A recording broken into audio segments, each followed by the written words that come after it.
Magandang araw po. Narito na po magiging lagay ng panahon ngayong araw ng Huwebes, January 29, 2026.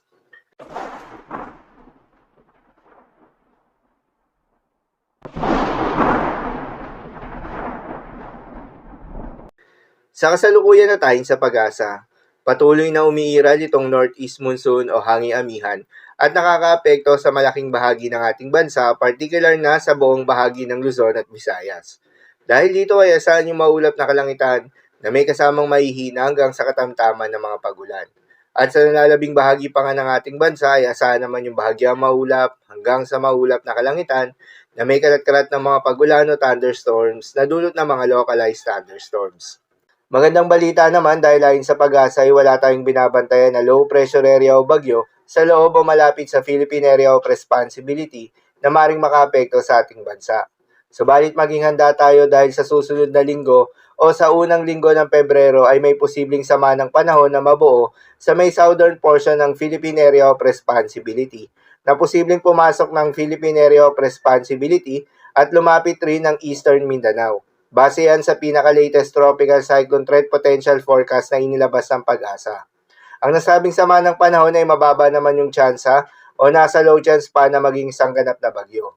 Para sa magiging development nito, patuloy lamang na magantabay sa mga update nating ilalabas, lalo na ng pag-asa. Para naman sa magiging lagay ng panahon ngayong araw ng Huwebes, dahil nga sa epekto nitong northeast monsoon, asahan sa Cagayan Valley, Aurora at Quezon, ang maulap na kalangitan na may kasamang mahihinang pag-ulan.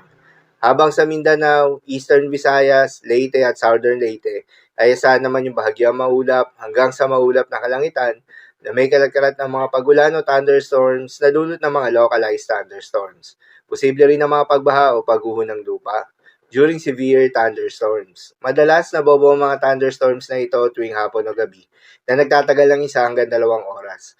Yan naman ingat sa mga posibleng banta ng pagbaha at pagguho ng lupa, lalong-lalo na sa mga lugar na inuulan na noong mga nakaraang araw pa.